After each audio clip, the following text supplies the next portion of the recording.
आज की कविता है on to the west wind. Hindi में है पश्चिमी तूफान पर गीत, जिसे लिखा है पी.बी. शैली ने। ये अंग्रेजी की बहुत ही खूबसूरत कविता है और ये कविता 5 भागों में है। इसी के साथ मैं अपनी कविता को शुरू करता हूँ। उग्र पश्चिमी तूफान, तुम हो पतझड़ की सांस, तुम जिसकी अदृश्य उपस्थिति में मृत पत्तियों को उड़ाती हो, जैसे कोई जादूगर प्रेत आत्मा को उड़ाता हो। पीली और काली और फीकी और लाल बीमार, जैसे कोई महामारी से त्रस्त भीड़ हो। तुम जो पंख लगे बीजों को उनके अंधेरी शीतल शैया में ले जाती हो, जहाँ वे मृतक की भांति अपनी समाधि में उदासीन और अपेक्षित पड़े रहते हैं, जब तक कि तुम्हारी आसमानी बहिन बसंती बहती नहीं, जो स्वप्निल धरती को अपने आगमन की शहनाई सुनाती नहीं है। वायु सेवन कराने के लिए भेड़ों के झुंड की भांति नन्ही कलियों को बाहर धकेलती है और मैदानों और पहाड़ों को जीवंत रंगों और खुशबुओं से भरती हो।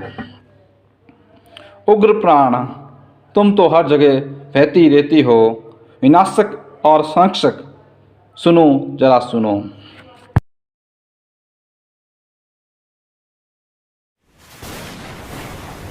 आसमान के तेज कौतूहल में ढीले बादल पृथ्वी की सड़ी पत्तियों की भांति बिखरे हुए हैं। तुम जिसकी प्रवाह पर नभ और जलधर की उलझी शाखाओं से गिराती हो, बारिश और बिजली के देवताओं, तुम्हारी हवाएं तूफान के नीले सतह पर ये फैले रहते हैं। सुरा के देव की विकराल उपासिका के सिर से उठे चमकीले बालों की भांति क्षितिज के मंद किनारे से ऊंचाई के पराकाष्ठा तक आगामी तूफान की जटाएं हैं। तुम हो मरते साल का शोक गीत, जिस पर समाप्त होती रात विशाल समाधि का गुंबद होगी। तुम्हारी संग्रहित शक्ति के भाप से फूला हुआ है, जिसकी सख्त वायुमंडलीय सतह से काली काली बारिश, बिजली और ओले फूट पड़ेंगे। अरे जरा सुनो।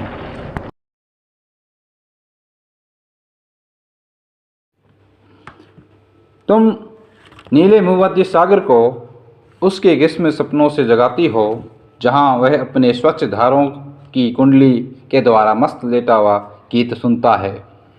ह्यूमिस द्वीप के पास बेखाड़ी में निंद्रा में पुराने किले और मीनार देखता है, दिन के प्रचंड लहर में कांपता है। इन सभी पर आसमानी काय और पुष्पों की बहार है। अति मधुर यह भावना उनकी कल्पना में मधोसी भरती है।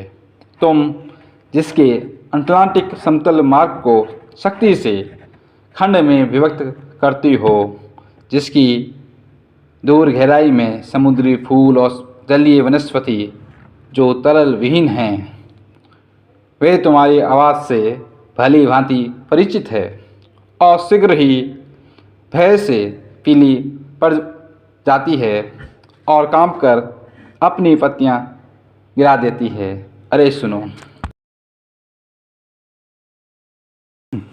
तुम्हारी शक्ति का अनुभव करने के लिए काश में मृत पत्ती होता, तुम्हारे साथ उड़ने के लिए काश में तीव्र बादल होता, या फिर तुम्हारी शक्ति के अंतर्गत हाँफने वाला लहर होता और तुम्हारी शक्ति के स्विंग को साझा करता।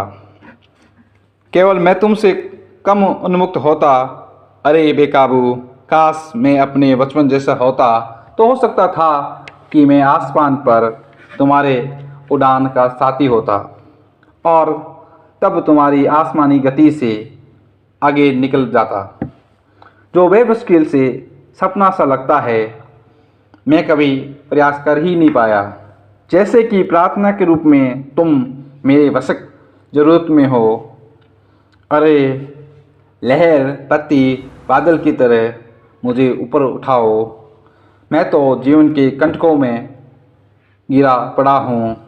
मैं खूनी दुख से कराता हूँ। समय के बोझ ने मुझे जकड़ लिया है और बहुत झुका दिया है। मैं भी तुम्हारे जैसा होना चाहता हूँ, बेकाबू, तीव्र और गर्वित। तुम मुझे अपनी वीणा बना लो, बिल्कुल उस जंगल की तरह। उसकी तरह मेरी पत्तियाँ भी गिरी हुई है तो क्या हुआ? तुम्हारे शक्तिशाली संगीत की ध्वनि हम दोनों को गहरे पतझड़ के राग और मधुर उदासी के विचारों से मुक्त कराएगा। प्रचंड प्राण, मैं तुम बन जाऊं, मेरे प्राण तुम मैं बन जाऊं, बेकाबू सा। इस काव्य के जादू से पूरे ब्रह्मांड में मेरे मृत विचारों को फैला दो। जिस प्रकार मुरझाई पत्तियाँ तेजी से नया जन्म लेती है, जिस प्रकार अबूझे अग्निवेदिका के राख और चिंगारियाँ उड़ती है, उसी प्रकार मेरे शब्द मानव जात में फैलेंगे। मेरे मुख से सपनी धरती के लिए भविष्यवाणी का वाद्य यंत्र बनो। अरे तूफान, यदि शीत ऋतु आती है तो क्या वसंत पीछे रहेगी?